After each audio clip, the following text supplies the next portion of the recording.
Hello friends, मैं doctor Kuldeep आज आपके समक्ष एक नई औषधि के साथ जिसका नाम है धतूरा।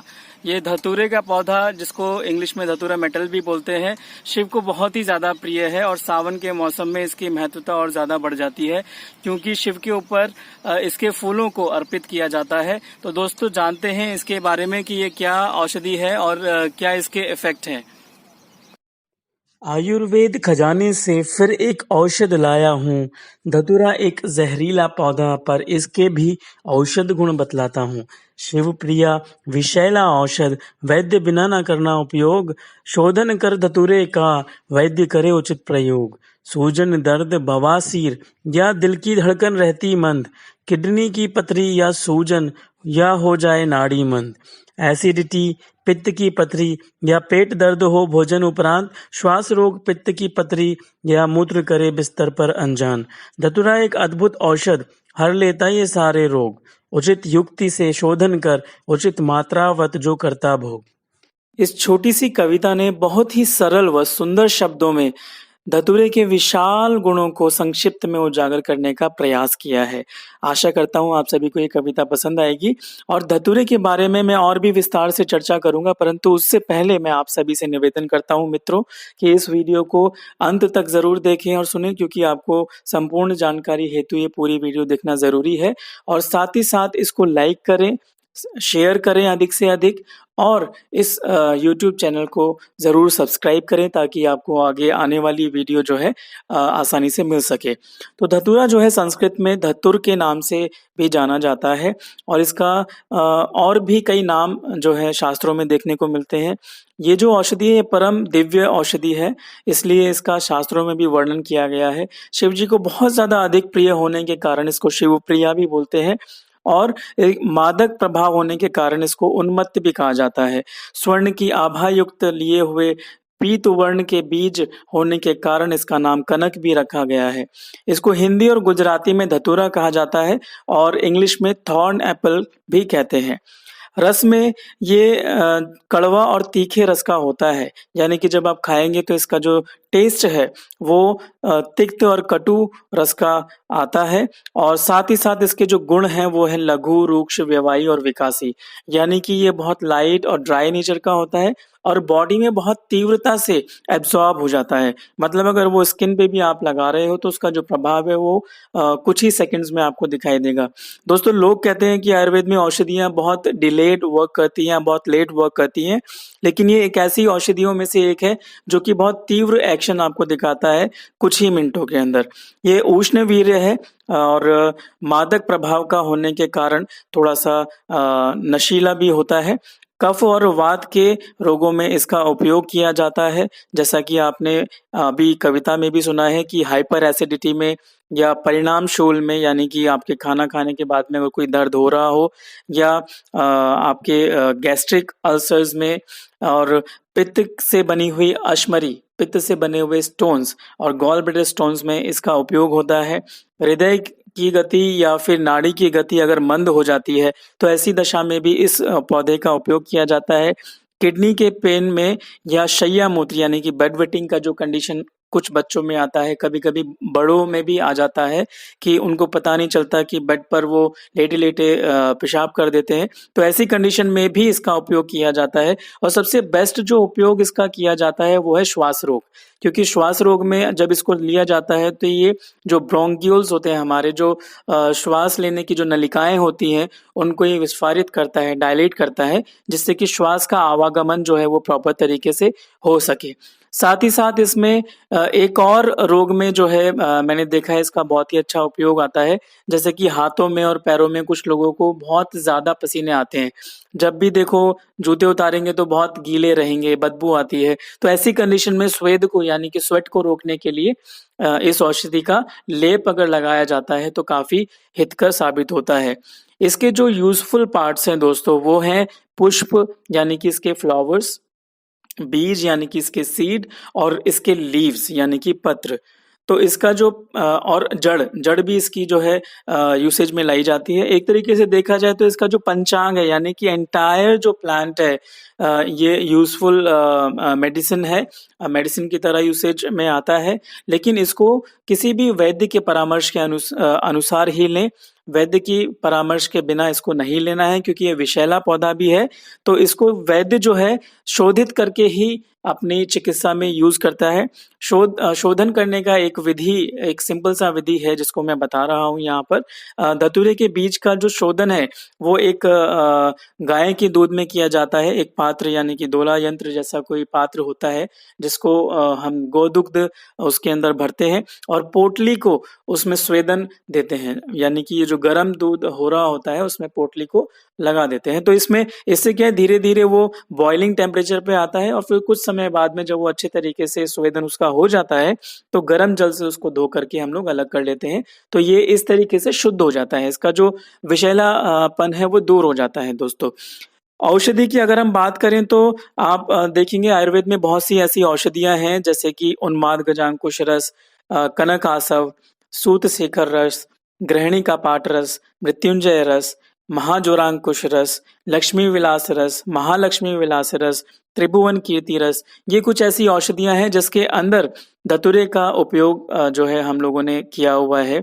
आयुर्वेद शास्त्र में ये शास्त्रोक्त औषधियां हैं जिसमें जो फॉर्मुलेशन है उसमें धतूरे का इस्तेमाल करना बताया गया है और हम लोग पेशेंट्स के ऊपर यूसेज भी करते हैं और इसका काफी अच्छा रिलीफ फैक्टर भी हम लोगों को देखने को मिलता है। तो अब बात करते हैं कि किस डोज में हम इसको यूटिलाइज कर सकते हैं। तो भाव प्रकाश ने बताया है। भाव प्रकाश एक आचार्य हैं दोस्तों जिन्होंने एक संहिता लिखी है। तो उन्होंने बताया कि इसके जो बीज का चूर्ण है वो 62.5 mg से लेकर के 125 mg तक हम मरीज को दे सकते हैं और पत्र का जो चूर्ण है वो 62.5 mg से लेकर के 187.5 mg तक दे सकते हैं। यानी कि अगर हम रत्ती प्रमाण में बात करें तो बीज का चूर्ण जो है आधे से 1 रत्ती दे सकते हैं और पत्र चूर्ण की अगर हम बात करें तो आधे रत्ती से लेकर के 1.5 रत्ती जो है हम लोग मरीज को दे सकते हैं दोस्तों। तो देखा आपने, बहुत अच्छी जानकारी है धतूरे के पौधे। तो आइए दोस्तों, हमने इस पौधे के बारे में बहुत कुछ डिस्कशन कर लिया है। अब हम बात करते हैं कि इसमें कुछ नुस्खे अगर हैं तो वो किस तरीके से हम लोग यूटिलाइज कर सकते हैं। तो सबसे पहले मैं आपको चक्रदत्त जी का एक नुस्खा बताता हूं जो कि कान के दर्द में या इन्फेक्शन में या किसी भी प्रकार के पस के डिस्चार्ज में धतूरे का उपयोग जो है बहुत कारगर सिद्ध होता है। तो इसमें आपको एक तेल बनाना है जिसमें हम लोगों को सबसे पहले सरसों का तेल लेना है 80 ml के बराबर, शुद्ध गंधक लेना है 10 ग्राम, हल्दी लेना है 10 ग्राम और धतूरे के जो पत्ते होते हैं उसका रस निकाल करके 320 ml के करीब आपको इसमें मिला लेना है और इसको कुक करना है, इसको अच्छे तरीके से बॉईल करना है, हीट करना है और जब तक कुक करना है जब तक कि ये केवल 80 ml जो सरसों का तेल हमने ऐड किया था उतनी ही मात्रा रह जाए। तो जब ये तेल की मात्रा रह जाती है और सब कुछ इवेपोरेट हो जाता है तब हमें इसको छान लेना है और एक बॉटल में रख लेना है। इस तेल का उपयोग आप 2 से 3 ड्रॉप्स कान में डालेंगे और सुबह शाम तो आपके जो कान का दर्द है या इन्फेक्शन है या पस का डिस्चार्ज है वो सब कुछ ठीक हो जाता है दोस्तों। चक्रदत्त जी ने एक और उन्माद के चैप्टर में, यानी कि ऐसे माइंड रिलेटेड डिसऑर्डर्स जैसे कि सिजोफ्रीनिया की कंडीशन हो गई, ऐसे कंडीशन में बहुत ही अच्छे नुस्खे दिए हुए हैं। तो इसमें एक नुस्खा मैं आपको बताता हूँ। आपको कुछ नहीं करना है, वाइट धतूरा जो होता है उसकी रूट का एक पाउडर लेना है 125 mg के करीब, यानी कि 1 रत्ती के करीब और दूध लेना है 500 ml, जैगरी यानी कि गुड़ लेना है 5 ग्राम और घी लेना है 5 ml। इसको अच्छे तरीके से बॉईल कर लेना है दोस्तों और 5 से 10 मिनट तक बॉईल कर लेने के बाद में इस दूध को छान लेना है और रोगी को पीने के लिए देना है। तो इससे रोगी के जो माइंड रिलेटेड डिसऑर्डर्स हैं, क्योंकि इसके अंदर मादक वाले जो प्रभाव होते हैं और बहुत ही विवाही विकासी गुण का होता है, ये बहुत तीव्रता से पूरे शरीर में फैल जाता है। तो सिज़ोफ्रेनिया के जो सिम्पटम्स होते हैं उसमें काफ़ी हद तक लाभ होता है। माइंड की जो नर्वस फंक्शनिंग है वो प्रॉपर हो जाती है और मरीज़ जो सिज़ोफ्रेनिया का रोगी होता है उसको लाभ मिलना शुरू हो जाता है। ऐसा ही एक और नुस्खा मैं आपको बताने जा रहा हूँ। जैसे कि कुछ लोगों में नाइट फॉल की समस्या बहुत ज़्यादा होती है। रात्रि में धातु का जो क्षरण है वो उनको हो जाता है। कारण उसमें बहुत सारे होते हैं। तो आप इसमें रोगी को अगर ये वाला फॉर्मुलेशन बना कर के देंगे तो नाइट फॉल जैसी समस्याएं पुरुषों की जो है वो ठीक हो जाएंगी।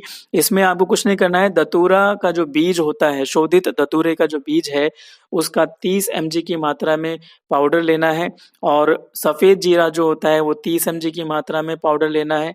धनिया का जो पाउडर है उसकी मात्रा जो 30 mg की डोज में चूर्ण लेना है और त्रिफला के पानी के साथ यानी कि त्रिफला डिकॉक्शन के साथ इस मिश्रण को मिला करके पीने के लिए दे देना है।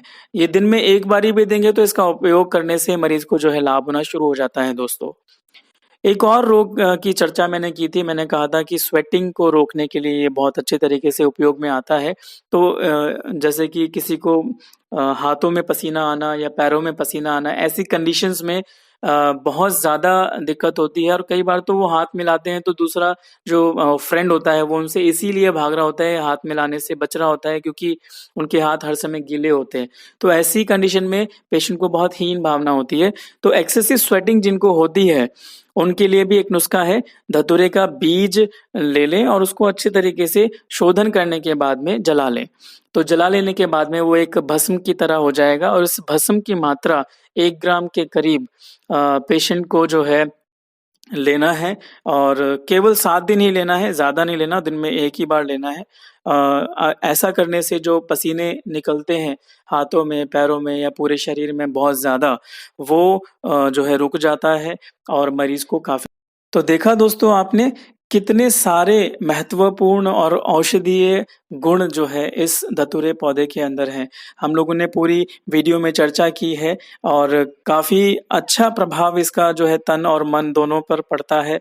अगर प्रॉपर तरीके से, प्रॉपर शोधन के बाद, प्रॉपर युक्ति के साथ अगर इसका इस्तेमाल किया जाए और अच्छे वैद्य के परामर्शानुसार अगर इसको लिया जाए तो आपको रोगों में बहुत जल्दी से रिलीफ मिलता है। ऐसा नहीं है कि आयुर्वेद जो है बहुत स्लो एक्टिंग है, लेकिन आयुर्वेद में भी बहुत सी औषधियाँ अभी भी इतनी एक्टिव हैं कि आपको कुछ ही घंटों में, कुछ ही मिनटों में जो है रिलीफ देती हैं। तो इसी चर्चा के साथ मैं अभी यहीं पर इस वीडियो को समाप्त करूँगा। आशा करता हूँ कि आप सभी को ये जो जानकारी है ये यूज़फुल लगी होगी। आप इसको उपयोग में लेकर के आएँगे और नेक्स्ट वीडियो आने तक जो है आप हमारे यूट्यूब चैनल को सब्सक्राइब ज़रूर करेंगे ताकि आपको नेक्स्ट जो जानकारी है वो आसानी से मिल सके दोस्तों। कोई सुझाव या कोई जानकारी या कोई क्वेरी अगर आपको हो तो आप जो है अपनी राय नीचे दिए गए कमेंट बॉक्स में ज़रूर लिखें। मैं डॉक्टर कुलदीप नेक्स्ट वीडियो आने तक के लिए आप सभी से इजाज़त लेता हूँ। धन्यवाद।